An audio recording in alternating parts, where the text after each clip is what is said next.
In this video, we're going to talk about the concept of belief perseverance. This woman over here, her name is Dorothy Martin. And in the 1950s, she was kind of this cult leader.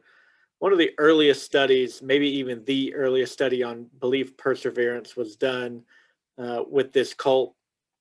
She claimed that aliens had contacted her and also claimed that on December 21st of 1954, the world was going to be destroyed in a great flood, and only true believers would be saved. And they were going to be saved by an alien spaceship coming down to Earth and beaming up the believers.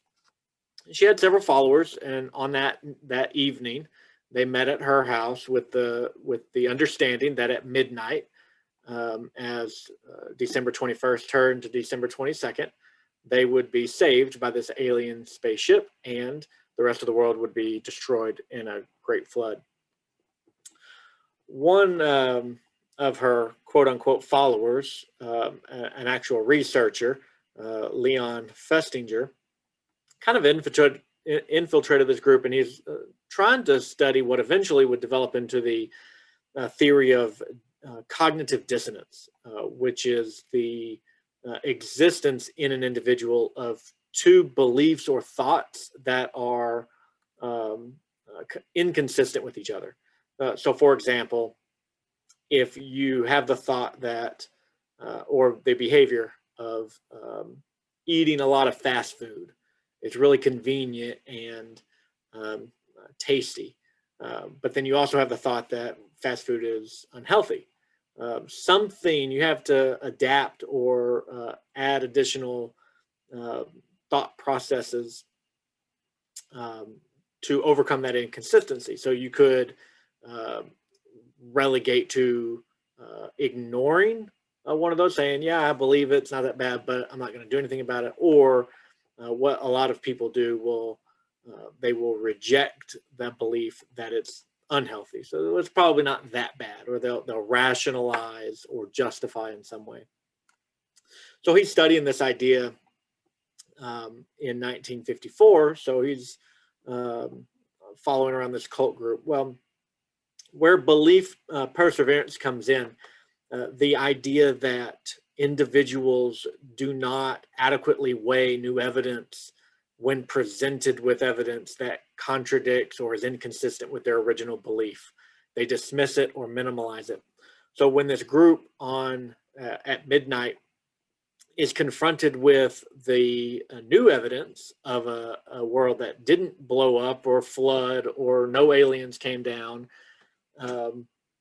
he found that many of them were adamant in their belief that the world would be destroyed. Dorothy Martin, claimed later that night that she had been contacted by aliens again, and they had decided to spare the world because of all the believers and her followers that had showed up. The aliens decided to spare the rest of the planet. So we see this from time to time where a belief or prediction is left unfulfilled. But instead of weighing that evidence as adequately as necessary to change the belief, there's a level or stacking of explanations, justifications, rationalizations as to why their original belief is correct, but maybe the date was wrong or something along those lines. So where this relates to investigations is in the role of the investigator, where you're confronted with maybe evidence that is inconsistent with other evidence that you have found, and how an investigator might weigh that. So the idea of belief perseverance holds that some investigators are going to inadequately consider evidence that might be inconsistent with their original theory. So in your book, they might talk about the concept of anchoring. Anchoring is where we put a lot of emphasis and overweigh sometimes our original idea or our first thought, our first theory. So, for example, if the investigator's first theory is that Jim committed the murder, when later on down the road evidence is presented that maybe Stephen committed the murder, some investigators will weigh those evidences equally, or they'll consider we have a little bit over here and we have a little bit over here, so we need to find more evidence. We can't dismiss either of these suspects. Belief perseverance causes some investigators to hold on or anchor into their original suspect, which is Jim in this case, and inadequately weigh other evidence. So they'll dismiss this evidence that might suggest Stephen did it, and they're sticking to their theory that Jim did it. So if they stick to their theory and ignore evidence, they may be right or they may be wrong. That'll be told in the conclusion. However, you can see already with this idea where the failure rests in investigation. So when we have investigations that stall, fail, or unsuccessful prosecutions, some of these biases or prejudices in the weight of evidence are the cause.